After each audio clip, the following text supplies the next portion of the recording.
ഈശോയിലേറ്റവും പ്രിയപ്പെട്ട great Britain രൂപതാധ്യക്ഷൻ Srampickal F പിതാവേ, ബഹുമാനപ്പെട്ട അൽഫോൻസാ ഷ്രൈൻ പ്രട്ടച്ച, ബഹുമാനപ്പെട്ട പ്രണങ്ങാനം ഫൊറോന പള്ളി വിചാരിച്ച പള്ളിയിലും ഷ്രൈനിലും ശുശ്രൂഷകരായിരിക്കുന്ന ബഹുമാനപ്പെട്ട വൈദികരെ, സമർപ്പിതരെ, മാതാപിതാക്കളെ, ഈ തിരുക്കർമ്മങ്ങളിൽ പങ്കെടുക്കുന്ന ഏറ്റവും പ്രിയപ്പെട്ട ദൈവജനമേ, വലിയ സന്തോഷത്തോടു കൂടിയാണ് നമ്മൾ ഈ ദിവസങ്ങളിലെല്ലാം പരിശുദ്ധ അൽഫോൻസാമ്മയുടെ തിരുനാൾ ദിനങ്ങളിൽ ഇവിടെ ആയിരിക്കാൻ പരിശ്രമിച്ചതും ഇന്ന് തിരുനാളിൻ്റെ സമാപന ദിവസത്തിൽ വലിയൊരു ജനാവലി നമ്മളുടെ ഈ വലിയ ദേവാലയത്തിലും ഷ്രൈനിലും എല്ലാം പ്രഭാതം മുതൽ ഉണ്ടായിരുന്നു എന്ന് നമുക്കറിയാം. നമ്മുടെ രൂപതയുടെ പ്ലാറ്റിനം ജൂബിലി ആരംഭിച്ചത് ഇവിടെ അൽഫോൻസാ ഷ്രൈനിൽ രൂപതയിലെ എല്ലാ അച്ഛന്മാരും സഭാതലവനോട് ചേർന്ന് പരിശുദ്ധ കുർബാന അർപ്പിച്ചുകൊണ്ടാണ്. മിനിഞ്ഞാന്ന് നമ്മൾ ജൂബിലി സമാപിപ്പിച്ചത് രൂപതയിലെ എല്ലാ വൈദികരും, രൂപതയിലെ എല്ലാ മദർമാരും, എല്ലാ കൈക്കാരന്മാരും, പാസ്റ്ററൽ കൗൺസിലിൻ്റെ അംഗങ്ങളും നമ്മളുടെ അതിരൂപത അധ്യക്ഷനോട് ചേർന്ന് പരിശുദ്ധ കുർബാന അർപ്പിച്ചുകൊണ്ടാണ്. ഈ കാലയളവിൽ നമ്മളുടെ സിസ്റ്റേഴ്സ് നമ്മളുടെ രൂപതയിലെ എല്ലാ ഭവനങ്ങളും സന്ദർശിച്ച് പ്രാർത്ഥിച്ചു.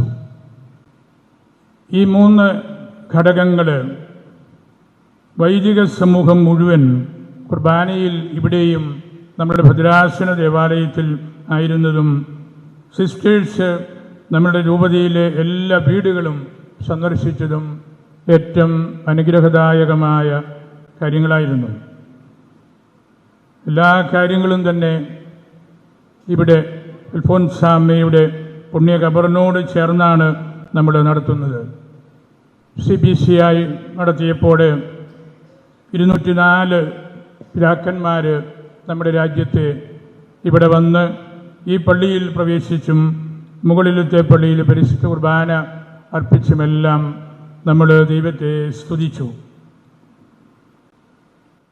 പിശാചിന് 2 കാര്യങ്ങളാണ് പ്രധാനമായിട്ടും പേടിയുള്ളത്.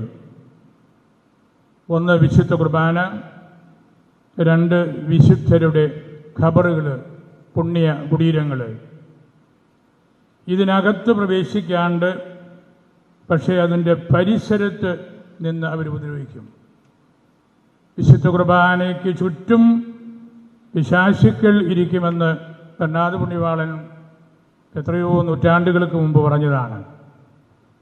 അതുപോലെ തന്നെ വിശുദ്ധ ഖബറുകളിൽ, പുണ്യവാന്മാരുടെ, രക്തസാക്ഷികളുടെ പുണ്യകുടീരങ്ങളിൽ അവർക്ക് പ്രവേശിക്കാൻ പേടിയാണ്. അല്ലാത്ത ഖബറിലൊക്കെ പ്രവേശിക്കുക നമ്മൾ വേദപുസ്തകത്തിലും വായിക്കുന്നുണ്ടല്ലോ. അവർ ശവകുടീരങ്ങൾക്ക് ഇടയിൽ നിന്നാണ് പുറത്തു വന്നതെന്നൊക്കെ. അപ്പോൾ ഇത് രണ്ടും നമ്മളുടെ വിശ്വാസവുമായിട്ട് വളരെയേറെ ബന്ധപ്പെട്ട് കിടക്കുന്ന കാര്യങ്ങളായതുകൊണ്ടാണ് ഈ ശാസ്ത്രികൾ പോലും പേടിക്കുന്നത്.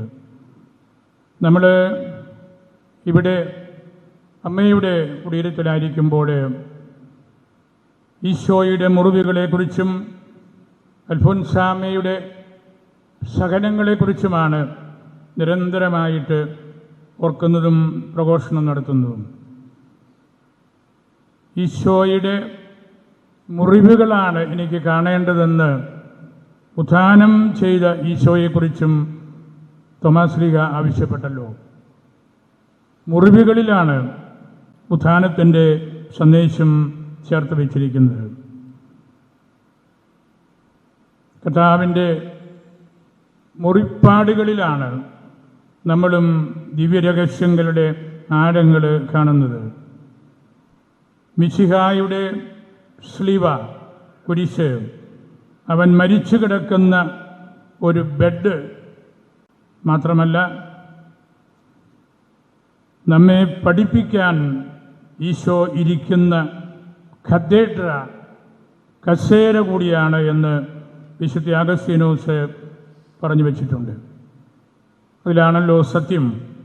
ആ സ്ലീവായിൽ നിന്നാണ് നമ്മുടെ എല്ലാ രഹസ്യങ്ങളും ദിവ്യരഹസ്യങ്ങളും നമ്മൾ മനസ്സിലാക്കുന്നതും നമ്മളുടെ ജീവിതത്തിൻ്റെ ആത്യന്തിക ലക്ഷ്യമായിട്ട് നമ്മൾ കരുതുന്നതും. നമുക്കൊരു ആത്മീയമായ വീണ്ടെടുപ്പ് ആവശ്യമാണ്. അതിനുള്ള കേന്ദ്രമാണ് ഭരണജ്ഞാനം. ഏതൊരു ജോലിക്കും അധികാരപൂർവം നമ്മൾ ചെയ്യുന്ന ശുശ്രൂഷയ്ക്ക് ആധികാരികത ഉണ്ടാകണമെങ്കിൽ അതിന് സുവിശേഷത്തോട്, പുണ്യവാന്മാരോട് ബന്ധമുണ്ടായിരിക്കണം.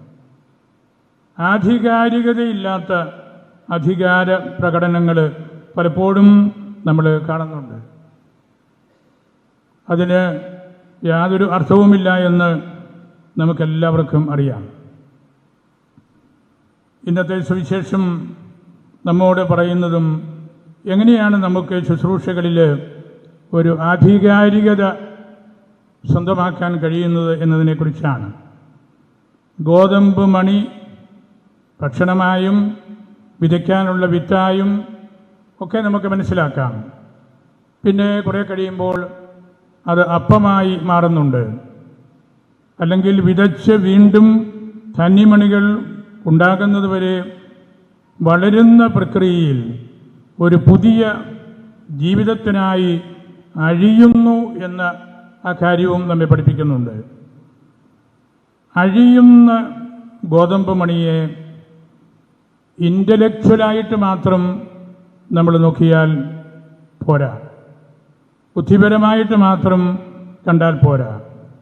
ക്രൂശിക്കപ്പെട്ടവനും ഉയർത്തെഴുന്നേറ്റവനുമായ ഈശോയോടുള്ള നമ്മുടെ സ്നേഹമാണ് അവിടെ നമ്മൾ കാണേണ്ടത്. നിലത്ത് വീണ് അഴിയുന്നില്ലെങ്കിൽ അത് തനിയെ ഇരിക്കും. നമ്മുടെ സ്വന്തമായിട്ടുള്ള ഇഗോയിസ്റ്റിക്കായിട്ടുള്ള മറ്റാരോടും ബന്ധമില്ലാത്ത കാര്യങ്ങളെല്ലാം ചെയ്ത് നമ്മൾ നടക്കുമ്പോഴും നമ്മൾ തനിയെ ഇരിക്കും. ആരും കൂട്ടത്തിൽ ഉണ്ടാവുകയില്ല. അഴിയുമ്പോൾ സമൃദ്ധമായ ഫലം നൽകും. ഇത് രക്ഷാചരിത്രത്തിലെ ഈശോയുടെ ദൗത്യമാണ്. പുതിയ ഗോതമ്പ് ചെടിക്ക് ജന്മമേകാൻ അഴിഞ്ഞു തീർന്ന ഗോതമ്പ് മണിയായിരുന്നു വിശുദ്ധ അൽഫോൻസാമ്മ. അമ്മയുടെ തിരുനാളിൽ അഴിയുന്ന ഗോതമ്പ് മണിയുടെ സുവിശേഷം എല്ലാ വർഷവും നമുക്ക് നമ്മുടെ സഭ നിശ്ചയിച്ചു തന്നിരിക്കുന്നതും അക്കാരണം കൊണ്ടാണ്. മനുഷ്യപുത്രൻ മഹത്വീകരിക്കപ്പെടുന്ന വിനാഴികയിൽ ഞാൻ അഴിഞ്ഞു പോകുമെന്ന് ഈശോ തന്നെ പറഞ്ഞിരുന്നല്ലോ. അവൻ നിലത്ത് വീണ് പ്രാർത്ഥിച്ചു. വെള്ളിയാഴ്ചകളിൽ നമ്മൾ ആ സുവിശേഷം കാണുന്നുണ്ട്. നിലത്ത് വീണ് പ്രാർത്ഥിച്ചു, കുരിശിൽ മരിച്ചു. ഗോതമ്പ് മണിയുടേതുപോലെയാണ് ഈ ദൗത്യമെന്ന് ഈശോ പഠിപ്പിച്ചു. അഴിഞ്ഞ് ഇല്ലാതാകുന്ന ഗോതമ്പ് മണിയുടെ ചരിത്രമാണ് നമ്മളുടെ വിശുദ്ധന്മാരും രക്തസാക്ഷികളും എല്ലാം നമുക്ക് പറഞ്ഞ് തന്നിട്ടുള്ളതും. ഈശോയ്ക്ക് വേണ്ടി ജീവിതം ബലിയർപ്പിച്ച അനേകർ തൻ്റെ ദൗത്യം ഏറ്റെടുക്കുന്നത് ഇപ്രകാരമാണ്. ചരിത്രത്തിലെ വിശുദ്ധരും രക്തസാക്ഷികളും എല്ലാം ഇതിൽപ്പെടുന്നവരാണ്. ഇന്നും ചരിത്രത്തിൽ അറിയപ്പെടാതെ നിൽക്കുന്ന എളിയവരും ചെറിയവരുമായ അനേകരും ഈ കാര്യത്തിൽ പെടും. ഗോതമ്പ് മണി അഴിയുന്ന ആ ചിത്രം നമ്മളുടെ ജീവിതത്തെ നമ്മളെങ്ങനെ പ്രയോജനപ്പെടുത്തുന്നു എന്നതിനോടാണ് സുവിശേഷകന്മാർ കൂട്ടിയോജിപ്പിക്കുന്നത്. ഞാൻ ആദ്യമേ പറഞ്ഞല്ലോ, പൈശാചികമായ പ്രവൃത്തികൾ ധാരാളം ഇന്ന് ലോകത്തുണ്ട്. ഈശോയ്ക്ക് തന്നെയും നേരിടേണ്ടി വന്ന കാര്യം അതാണല്ലോ. പിശാച് വളരെ തന്ത്രപൂർവം ഈശോയുടെ ചുറ്റും, ഈശോയെ കൊണ്ട് നടക്കുന്ന നമ്മുടെ ചുറ്റും, അല്ലാത്തവർക്ക് കുഴപ്പമൊന്നുമില്ലായിരിക്കും, ഈശോയെ കൊണ്ട് നടക്കുന്ന നമുക്ക് ചുറ്റും എല്ലാം ഉണ്ട്. ഈശോയുടെ മാമോദീസ വേളയിൽ ഇവൻ എൻ്റെ പുത്രനാണ്, ദൈവത്തിൻ്റെ മകനാണ് എന്ന് ദൈവപിതാവ് പറയുന്നത് പിശാചും കേട്ടിരുന്നു. മാമോദീസ കഴിഞ്ഞ് ഉടനെ മരുഭൂമിയിലേക്ക് പിശാച് ഈശോയെ കൂട്ടിക്കൊണ്ടുപോയി. അവിടെ ചോദിച്ച ചോദ്യങ്ങൾ എല്ലാം ഒറ്റ ചോദ്യമാണ്: നീ ദൈവപുത്രൻ ആണെങ്കിൽ. അതാണ് നമ്മളോടുമുള്ള ചോദ്യം. നീ നല്ല അച്ഛനാണെങ്കിൽ, നല്ല ഒരു സഹോദരിയാണെങ്കിൽ, നല്ല ഒരു ക്രിസ്ത്യാനിയാണെങ്കിൽ, ഈ ചോദ്യമാണ്. നീ ദൈവപുത്രനാണെങ്കിൽ. അതാണല്ലോ പിന്നീട് വന്ന കൗൺസിലുകളെല്ലാം കൂടാനുള്ള കാര്യവും. മനുഷ്യപുത്രനാണെങ്കിൽ അതിനെക്കുറിച്ച് വലിയ ചോദ്യമൊന്നും പിന്നെ വരാനില്ല. ഈശോ ദൈവമാണ് എന്ന് സ്ഥാപിക്കാൻ കൂടിയാണ് ആദ്യത്തെ കൗൺസിൽ, നിക്കയ കൗൺസിൽ. അതിൻ്റെ 1700 വർഷത്തിലാണല്ലോ നമ്മൾ. അരിയൂസ് പറഞ്ഞുകൊണ്ടിരുന്നത് ഈശോ നല്ല മനുഷ്യനാണ്, പുണ്യവാനെ പോലെയാണ്, പാവപ്പെട്ടവരുടെ കൂട്ടത്തിലാണ്. ഇതൊക്കെ ശരിയാണ്. പക്ഷേ ഈ വ്യക്തി ദൈവമാണ് എന്ന് ഉറപ്പിച്ച് അരിയൂസിന് പറയാൻ കഴിഞ്ഞില്ല. ആ ചോദ്യമാണ് പിശാചൻ ചോദിക്കുന്നത്. നീ ദൈവമാണെങ്കിൽ കല്ലുകൾ അപ്പമാക്കി മാറ്റുക, ഗോപുരത്തിൻ്റെ മുകളിൽ കയറി താഴോട്ട് ചാടുക, എന്നെ ആരാധിച്ച് ഈ ലോകം മുഴുവനും നീ ഏറ്റെടുക്കുക. ഇത്തരം വെല്ലുവിളികൾ നമ്മയെല്ലാം വിഷമവൃത്തത്തിൽ ആക്കുന്നുണ്ട്. കർത്താവിൻ്റെ കൂട്ടത്തിൽ നടക്കുമ്പോൾ ഈശോയെയാണ് നമ്മൾ കൊണ്ടു നടക്കുന്നത് എന്ന് കാണുമ്പോഴുണ്ടാകുന്ന പ്രതിസന്ധിയാണ്. കർദിനാൾ റാറ്റ്സിംഗർ, ഇവിടെ പരിശുദ്ധ ബെനഡിക്ട് പിതാവ് ഒരിക്കൽ എഴുതി, നല്ലവണ്ണം വേദപുസ്തകം അറിയാവുന്ന ഒരു കൂട്ടരാണ് പിശാചുക്കൾ, നല്ലതുപോലെ. ഞാൻ കർദിനാൾ റാറ്റ്സിംഗറിൻ്റെ ഒരു വാക്യം വായിച്ച് കേൾപ്പിക്കാം. The devil is also A gifted theologian, a connoisseur of the Bible, who knows how to quote the Psalms exactly. എവിടെയാണ്, എപ്പോഴാണ് സങ്കീർത്തനങ്ങൾ കോട്ട് ചെയ്യേണ്ടതെന്ന് പിശാചിന് നന്നായിട്ടറിയാം. The whole conversation of the temptation of Jesus in the desert takes the form of a dispute between two separate scripture scholars. മരുഭൂമിയിലെ ഈ 3 പരീക്ഷണങ്ങൾ, അതിൻ്റെ ചോദ്യങ്ങൾ, അതിൻ്റെ ഉത്തരങ്ങളൊക്കെ കാണുമ്പോൾ ബെനഡിക്ട് പിതാവ് പറഞ്ഞു, നല്ല 2 ബൈബിൾ പണ്ഡിതന്മാർ സംസാരിക്കുന്ന പോലെ നമുക്ക് തോന്നും. അതുകൊണ്ട് നമ്മൾ വീണു പോകാൻ സാധ്യതയുണ്ട്, ആ കൂട്ടത്തിൽ നിൽക്കാൻ സാധ്യതയുണ്ട്. അതിനെ എതിർത്ത് നിൽക്കണമെങ്കിൽ നമുക്ക് ദൈവത്തിൻ്റെ വലിയ കൃപയുണ്ടായിരിക്കണം. ഗോതമ്പ് മണി നിലത്ത് വീണ് അഴിയുന്നില്ലെങ്കിൽ അത് തനിയെ ഇരിക്കും. ഞാൻ എൻ്റെ കാര്യം മാത്രം നോക്കി എതിരെ പോയാലും ആ പോയ പോലെ ഇരിക്കും, അത്രയേ ഉള്ളൂ. ആരുടെയും കാര്യം, നമ്മൾ ചെയ്യുന്ന ശുശ്രൂഷകൾ, നമ്മുടെ വിലപ്പെട്ട ചിന്തകൾ, അതെല്ലാമാണ് ലോകത്തിൽ നിലനിൽക്കുന്ന കാര്യങ്ങൾ. പ്രാർത്ഥനയും സഹനങ്ങളോടുള്ള നമ്മുടെ മനോഭാവമാണ് സ്വർഗം ലക്ഷ്യമാക്കി യാത്ര ചെയ്യുന്ന ഏതൊരു യാത്രക്കാരൻ്റെയും തീർത്ഥാടകൻ്റെയും ഊന്നുവടികൾ. സഹനത്തെക്കുറിച്ചുള്ള സുവിശേഷാത്മക ചിന്ത, അതുപോലെ പ്രാർത്ഥന. അൽഫോൻസാമ്മയുടെ സൂക്തങ്ങളൊക്കെ ഇപ്പോൾ കുറേയെല്ലാം ദൈവജനം മനസ്സിലാക്കുകയും പഠിക്കുകയും അത് നല്ല രീതിയിൽ ഇവിടെ പഠിപ്പിക്കുകയും ഒക്കെ ചെയ്യുന്നുണ്ട്. നമുക്ക് ആർക്കും തന്നെ പറയാൻ പറ്റാത്ത രീതിയിലുള്ള വാക്യങ്ങളാണതെല്ലാം. അതിനകത്ത് തിരുസഭയെക്കുറിച്ചുണ്ട്, ഈശോയെക്കുറിച്ചുണ്ട്, പരിശുദ്ധ റൂഹായെക്കുറിച്ചുണ്ട്, ദൈവത്തെക്കുറിച്ച് ആത്യന്തികമായിട്ടുള്ള ചിന്തകളുണ്ട്, മനുഷ്യനെക്കുറിച്ചുണ്ട്. എനിക്ക് തോന്നുന്നത് നല്ല ഒരു ഇൻ്റർ ഡിസിപ്ലിനറി ആയിട്ടുള്ള ടെക്സ്റ്റ് ബുക്കാണ് അൽഫോൻസാമ്മയുടെ സൂക്തങ്ങൾ. ഒന്നിനെക്കുറിച്ച് മാത്രമല്ല, ഒന്നിലേക്ക് നമ്മൾ എത്താനായിട്ട്, ഈശോയിലേക്ക് നമ്മൾ എത്താനായിട്ടുള്ള എല്ലാ വഴികളും അതിലുണ്ട്. ഇൻ്റർ ഡിസിപ്ലിനറിയാണത്. വ്യത്യസ്തമായ ഡിപ്പാർട്ട്മെൻറ്റ്സ് നമ്മൾ യൂണിവേഴ്സിറ്റിയിൽ പോയി പഠിക്കുമ്പോൾ തമ്മിൽ ബന്ധമില്ലാതെ നമ്മൾ പഠിച്ച് പോന്നാൽ പോരാ. ഒന്ന് മറ്റൊന്നിനെ വിശദീകരിക്കുന്ന കാര്യമാണ് എന്നുള്ള ആ ഒരു അൽഫോൻസ്യൻ തിയോളജിക്കൽ ഓറിയൻറ്റേഷൻ നമ്മൾ വീണ്ടും കണ്ടെത്തണം, പഠിപ്പിക്കണം എന്നാണ് എൻ്റെ ആത്മാർത്ഥമായ ആഗ്രഹം. അൽഫോൻസാമ്മയിൽ അതുവഴി നമ്മൾ കാണുന്നതൊരു ഹാർമോണിയ ആണ്, ഒരു താളമാണ്, ഒരു ഈണമാണ്. ഇന്ന് നമ്മളെവിടെ ചെന്നാലും കോലാഹലങ്ങളാണ്, ഒച്ചപ്പാടുകളാണ്.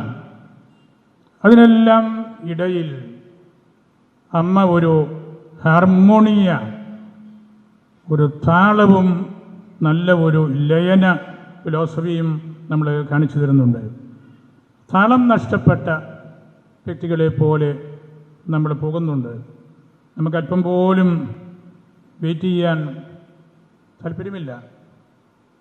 എത്രയോ സ്ഥലങ്ങളിൽ നമ്മൾ കാണുന്നു, കുമ്പസാരക്കൂട്ടിൽ, ബാങ്കിൻ്റെ സ്ഥലത്ത്, ആശുപത്രികളിൽ, വില്ലേജ് ഓഫീസുകളിൽ, ബസ് സ്റ്റാൻഡുകളിൽ, ട്രെയിൻ സ്റ്റേഷനുകളിൽ, പണ്ഡിതന്മാരുടെ, ഉദ്യോഗസ്ഥന്മാരുടെ മുറികളുടെ മുമ്പിൽ ഇവിടെ ഒന്ന് വെയിറ്റ് ചെയ്യാൻ നമുക്കിഷ്ടമില്ല.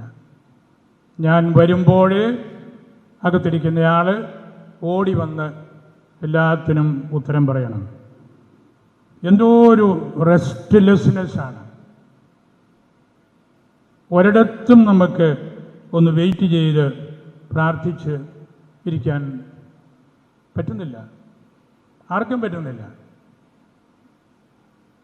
നമ്മൾ അമ്മയിൽ നിന്ന് ഈ പാഠം നല്ലതുപോലെ പഠിക്കേണ്ടതുണ്ടെന്നാണ് എൻ്റെ വ്യക്തിപരമായ അഭിപ്രായം.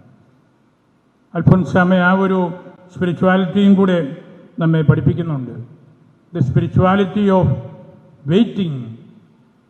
നമ്മൾ പ്രാർത്ഥിച്ച് കാത്തിരിക്കുകയാണ്.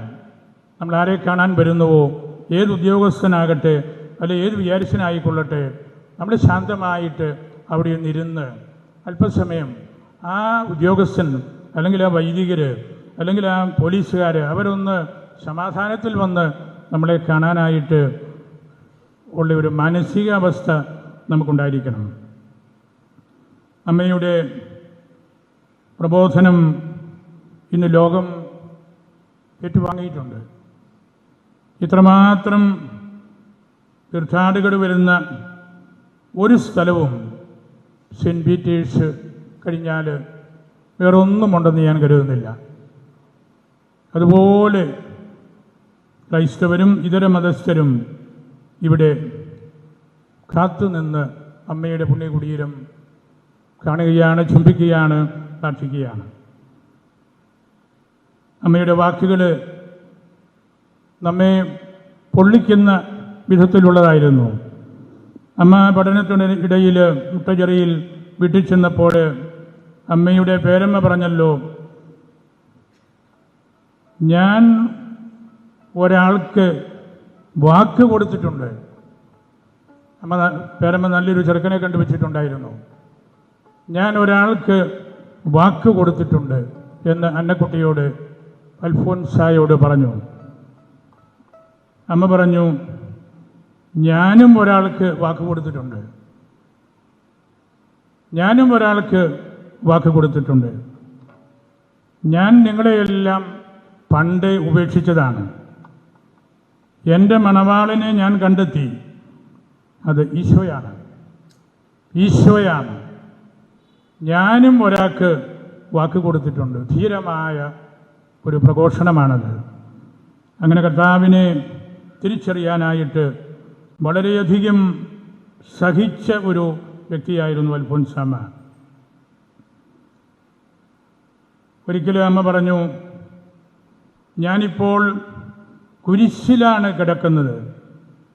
കുരിശിൽ കിടന്നപ്പോൾ കർത്താവിന് കാലും കൈയും അനക്കാനോ തിരിക്കാനോ മറിക്കാനോ പറ്റില്ലായിരുന്നു. ഞാനും രോഗം മൂലം ഇപ്പോൾ കുരിശിൽ തറയ്ക്കപ്പെട്ടവനെ പോലെ കാലും കൈയും അനക്കാൻ പറ്റാതെ കിടക്കുകയാണ്.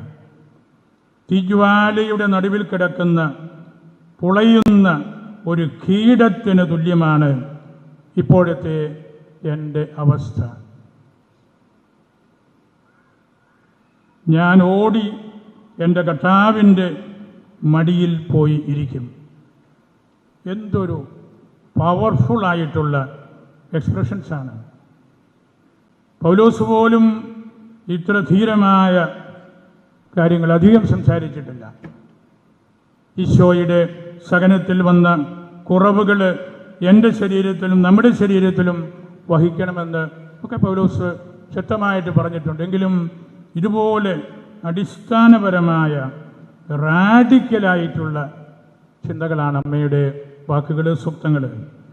സഹിച്ച് മടുത്ത് ഉടഞ്ഞുപോയ കൂമ്പടഞ്ഞ ഒരു ജീവിതമല്ലായിരുന്നു അമ്മയുടേത്.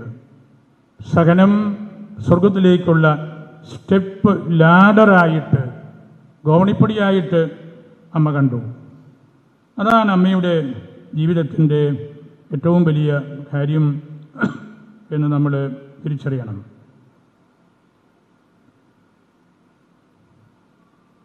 ക്രൈസ്തവ ജീവിതം രക്തസാക്ഷിത്വത്തിൻ്റേതാണ്, സഹനങ്ങളുടേതാണ്. The highest life has the hardest sufferings. Thomas Aquinas പറഞ്ഞൊരു കാര്യമാണ്. The highest life has the hardest sufferings. ചുമ്മാ നടക്കുന്ന ഒരാൾക്ക് അങ്ങനെ വേദനകളൊന്നുമില്ല. നല്ല കുട്ടികൾക്ക് അപ്പനായിട്ടും അമ്മയായിട്ടും ജീവിക്കണമെങ്കിൽ ഹാർഡസ്റ്റ് സഫറിങ്സ് ഉണ്ടാകാം. നല്ല മാതാപിതാക്കൾ, നല്ല വൈദികർ, വളരെ നല്ല മെത്രാനിഷ്യന്മാർ, ഹാർഡസ്റ്റ് സഫറിങ്സ് അവരുടെ കൂട്ടത്തിൽ എപ്പോഴും ഉണ്ടാകും. The thorn in the flesh will never be totally removed. Paulos ശരീരത്തോടുകൂടി സ്വർഗത്തിലെത്തിയപ്പോഴും ഈ വേദനയോടുകൂടിയാണ് പോയത്. എടുത്തു മാറ്റിത്തരണമേ എന്ന് പറഞ്ഞ ആ മുള്ളോടുകൂടിയാണ് പോയത്. ഈശോ മുറിവുകളോടുകൂടി ഉത്ഥിതനായി എന്ന് പറയുന്നത് പോലെ. അതുകൊണ്ട് നമുക്ക് നമ്മുടെ ജീവിതത്തിൻ്റെ അടിസ്ഥാനപരമായ കാര്യങ്ങൾ പരിശോധിക്കാനും സഹനത്തിലൂടെ സ്വർഗത്തിലേക്ക് കയറി ഈശോയുടെ പക്കൽ എത്തിയതുപോലെ നമുക്ക് ഈ പുണ്യകുടീരം സന്ദർശിക്കുമ്പോൾ ഒക്കെ നമുക്ക് തോന്നണം. നമ്മൾ ഈ ദിവസങ്ങളിൽ 2-3 ദിവസങ്ങളായിട്ട് നമ്മളുടെ ബഹുമാനപ്പെട്ട സിസ്റ്റേഴ്സ് അനുഭവിക്കുന്ന വേദനകൾ അറസ്റ്റിലൂടെ നമ്മൾ കണ്ടുകൊണ്ടിരിക്കുകയാണ്. അത് വളരെ നിർഭാഗ്യകരമായ കാര്യമായല്ലോ. കഴിഞ്ഞ വെള്ളിയാഴ്ച നമ്മുടെ 2 ബഹുമാനപ്പെട്ട സിസ്റ്റേഴ്സ് മനുഷ്യക്കടത്തും നിർബന്ധിത മതപരിവർത്തനവും ആരോപിച്ച ബജ്രംഗ് ദൾ പ്രവർത്തകരുടെ നേതൃത്വത്തിൽ ഗവൺമെൻറ് റെയിൽവേ പോലീസ് ഛത്തീസ്ഗഡിൽ വെച്ച് അവരെ അറസ്റ്റ് ചെയ്യുകയും കോടതിയിൽ ഹാജരാക്കുകയും 14 ദിവസം കഴിയുമ്പോൾ റിമാൻഡ് ചെയ്യുകയും ചെയ്യുന്നു എന്ന വാർത്തയാണ് നമ്മൾ കേട്ടുകൊണ്ടിരിക്കുന്നത്. വളരെ സങ്കടകരമായൊരു കാര്യമാണത്. അവരുടെ ശുശ്രൂഷാ കേന്ദ്രത്തിലെ ഹോസ്പിറ്റലിലേക്ക് പരിശീലനത്തിനും ജോലിക്കുമായി എല്ലാ രേഖകളോടും കൂടി 2 യുവതികളെ കൊണ്ടുപോയതാണ് ഈ സിസ്റ്റേഴ്സ്. CBCIയുടെ പ്രസിഡൻറ്റും എല്ലാം ഇക്കാര്യം സർക്കാരിൻ്റെ മുമ്പിൽ ഇതിനോടകം പറഞ്ഞു കഴിഞ്ഞു. ഇന്ന് ജാമ്യത്തിനായി അവർ ശ്രമിക്കുമ്പോൾ നീതി ലഭിക്കും എന്ന് നമുക്ക് പ്രതീക്ഷിക്കാം. കത്തോലിക്കരായ നമ്മൾ ആരെയും തട്ടിക്കൊണ്ടു പോകുന്നവരല്ല, ആരെയും കടത്തിക്കൊണ്ടു പോകുന്നവരല്ല. മനുഷ്യക്കടത്ത് നടക്കുന്നുണ്ടെങ്കിൽ അത് സ്വർഗത്തിലേക്കാണ്. ഈ ഭൂമിയിലെ മനുഷ്യർക്ക് സ്വർഗം കാണിച്ചു കൊടുക്കാൻ വേണ്ടിയാണ് ആ എളിയ സഹോദരിമാർ ഈ കുട്ടികളെയും കൊണ്ട് അവിടെ പോയതും അല്ലെങ്കിൽ അവിടെ ശുശ്രൂഷ ചെയ്യുന്നതും. ജീവിതം കൊണ്ട് ഈശോ ആരാണെന്ന് അവർ പഠിപ്പിച്ചുകൊണ്ടിരിക്കുകയായിരുന്നു. വിവിധ മതങ്ങളിലെ തീവ്ര സ്വഭാവമുള്ള സംഘടനകൾ മുൻവിധിയോടെയും ശത്രുതാ മനോഭാവത്തോടെയും വൈകാരികമായി ഇടപെടലുകൾ നടത്തുമ്പോൾ നമുക്ക് വലിയ സംഘർഷങ്ങൾ ഉണ്ടാകുന്നുണ്ട്. കേരളത്തിൽ വിവിധ മതങ്ങൾ തമ്മിൽ ഹാർമണിയുണ്ട്, വഴക്കില്ല എന്നൊക്കെ എപ്പോഴും പറയുമ്പോഴും കേരളത്തിൽ നിന്നുള്ള നമ്മുടെ സഹോദരിമാർ കേരളത്തിന് പുറത്തു പോയി ആക്ഷേപിക്കപ്പെടുകയും ജയിൽവാസം അനുഭവിക്കേണ്ടിയും ഒക്കെ വരുമ്പോൾ ആ പറയുന്നതിൽ വലിയ പൊരുളില്ല എന്ന് നമുക്കറിയാം. ഈ 8-10 കൊല്ലത്തിനുള്ളിൽ 4316 ക്രൈസ്തവ പീഡനങ്ങൾ ഉണ്ടായിട്ടുണ്ട് എന്നാണ് കണക്ക്. വലിയൊരു ചലഞ്ചാണത്. It is an attack against women, against tribals, against religious sisters, against religion and also against freedom. അതേതെങ്കിലും 1-2 ഐസൊലേറ്റഡ് ആയിട്ടുള്ള ആളുകളെ ആക്രമിച്ചോ ഇല്ലയോ എന്നുള്ളതല്ല. ഈ പറഞ്ഞ കാര്യങ്ങളെല്ലാം തടഞ്ഞു നിർത്തുകയാണ്. ഇത്ര സമഗ്രമായ നോബ്ലസ്റ്റ് ആയിട്ടുള്ള നിയമങ്ങളുള്ള രാജ്യത്തിൽ, ഭരണഘടനയുള്ള രാജ്യത്തിൽ കോൺസ്റ്റിറ്റ്യൂഷനിലെ പ്രൊവിഷൻസിന് വിരുദ്ധമായ കാര്യങ്ങൾ ചെയ്യുമ്പോൾ അത് നമുക്ക് വികാരപരമായ വിഷയം മാത്രമല്ല, നമ്മളുടെ നിലനിൽപ്പിൻ്റെ കാര്യവും കൂടിയാണ് എന്ന് നമുക്കെല്ലാം അറിയാം. This is an issue concerning fundamental rights, concerning human rights. മനുഷ്യനായിട്ട് നമുക്ക് ഈ രാജ്യത്ത് ഇവിടെ താമസിക്കണമല്ലോ. ഭരണഘടന നമ്മളോട് ആവശ്യപ്പെടുന്ന ആ കാര്യങ്ങളനുസരിച്ച് ജീവിക്കാൻ നമുക്ക് സ്വാതന്ത്ര്യം വേണം. We are not satisfied with the stories of communal harmony in Kerala when elsewhere they are persecuted for their faith and beliefs. ഈ ശുദ്ധരായ കന്യാസ്ത്രീകൾ അവരിവിടുന്ന് ബസ്സും ട്രെയിനും എല്ലാം കയറി ഇവിടുന്ന് ഭക്ഷ്യവിഭവങ്ങൾ കൊണ്ടുപോയി അവിടുത്തെ ആളുകളെ തീറ്റിപ്പോറ്റി അവരുടെ കൂട്ടത്തിൽ പാർത്ത് ഈശോയുടെ മുഖം സ്വാഭാവികമായിട്ട് കാണിച്ചു കൊടുക്കുന്ന ആ പ്രക്രിയയിൽ അവർ ഏൽക്കേണ്ടി വരുന്ന പീഡനമാണിത്. മതേതരത്വം ദുർബലമാക്കപ്പെടുകയാണ്, ഭരണഘടനയെ ബലഹീനമാക്കുകയാണ്, ദൈവത്തോടുള്ളൊരു അറ്റാക്ക് കൂടിയാണിത്. എല്ലാവർക്കും പേടിയാണ്, കോടതിയിലുള്ള വിഷയമാണ്, അതുകൊണ്ട് ഇപ്പോൾ ഒന്നും മിണ്ടുന്നില്ല, കോടതി പറയട്ടെ. അത് ശരിയാണ്, കോടതിയെ വിമർശിക്കാൻ നമുക്ക് അവകാശമില്ല. പക്ഷേ കോടതിയും ഈ രാജ്യത്തിൻ്റെതാണ്, ഈ മണ്ണിലെ മനുഷ്യരാണ്. അവർക്ക് സാധാരണ മനുഷ്യരെ അവഗണിച്ചുകൊണ്ട് തീരുമാനമെടുക്കാൻ പറ്റില്ല. ആ കോടതിയെയും സഹായിക്കേണ്ടത് ഇന്ത്യയിലെ ജനങ്ങൾ ഒന്നാകെയാണ്. നമ്മുടെ രാജ്യത്തിന് വേണ്ടിയുള്ള കോടതിയാണ്.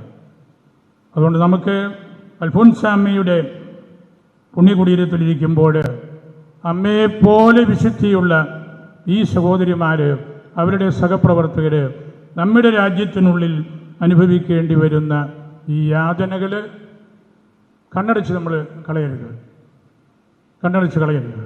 നമുക്കൊരു ഉത്തരവാദിത്വമുണ്ട്. ഈ കാര്യം സർക്കാരിനോടും വേണ്ടി വന്നാൽ വിപുലമായ സംഘടിത സ്വഭാവത്തോടു കൂടിയും അറിയിക്കാനായിട്ട് അൽഫോൻസാമ്മയോട് നമ്മൾ മധ്യസ്ഥം പ്രാർത്ഥിക്കണം. അമ്മ വഴിയുള്ള ഈശോയുടെ കൃപ നമുക്ക് ആവശ്യമാണ്. അതിനുള്ള കരുത്താണ് ഈ കുർബാനയിലൂടെ, ഈ അമ്മയുടെ തുമ്പിലൂടെ നമുക്ക് എല്ലാവർക്കും ഉണ്ടാകേണ്ടത്. അമ്മയുടെ മധ്യസ്ഥം തീർച്ചയായിട്ടും നമുക്ക് ഏറ്റവും അനുകൂലമായ സാഹചര്യങ്ങൾ ഉളവാക്കും എന്ന് ഞാൻ പൂർണ്ണമായിട്ട് വിശ്വസിക്കുകയാണ്. നമുക്ക് നമ്മളുടെ പാവപ്പെട്ട പരിശുദ്ധരായ സന്യാസിനിമാരെ, ക്രൈസ്തവരെ, വൈദിക വിദ്യാർത്ഥികളെ വെറുതെ വിട്ടുകളയാൻ ഒക്കില്ല. അങ്ങനെ ആരും ചിന്തിക്കരുത്. അവർക്ക് ചോദിക്കാനും പറയാനും ആരുമില്ലാത്തവരെ പോലെ, ഉപേക്ഷിക്കപ്പെട്ടവരെ പോലെ നമ്മൾ വിട്ടുകളയരുത്. അവർ നമ്മുടെ മക്കളാണ്, മലയാളികളാണ്. ഇവിടെ ജനിച്ച് വളർന്ന് ഈ സഭയിൽ, കേരള സഭയിൽ ശുശ്രൂഷ ചെയ്തുകൊണ്ടിരിക്കുന്നവരാണ്. അതുകൊണ്ട് നമ്മുടെ ഉത്തരവാദിത്വം ഗൗരവതരമായ രീതിയിൽ നമ്മൾ തിരിച്ചറിയണം എന്നാണ് എനിക്ക് നിങ്ങളോട് പറയാനുള്ളത്. ഞാൻ എൻ്റെ വാക്കുകൾ ഉപസംഹരിക്കുകയാണ്. ഈ ദിവസം അമ്മയുടെ ഈ പുണ്യഖബറിൽ വന്നു പോകുന്ന എല്ലാവർക്കും ഇത്തരം സാമൂഹിക വിഷയങ്ങളിൽ ഒളിഞ്ഞിരിക്കുന്ന തിന്മയുടെ വശം കൂടെ കാണാനും മനസ്സിലാക്കാനും ബന്ധപ്പെട്ടവരോട് അതേക്കുറിച്ച് പ്രതികരിക്കുവാനും ഉള്ള ശക്തി കൂടെ ലഭിക്കട്ടെ എന്ന് ഞാൻ പ്രാർത്ഥിക്കുന്നു. എല്ലാവരെയും പരിശുദ്ധ അൽഫോൻസാമ്മയ്ക്ക് സമർപ്പിച്ച് എൻ്റെ വാക്കുകൾ ഉപസംഹരിക്കുന്നു.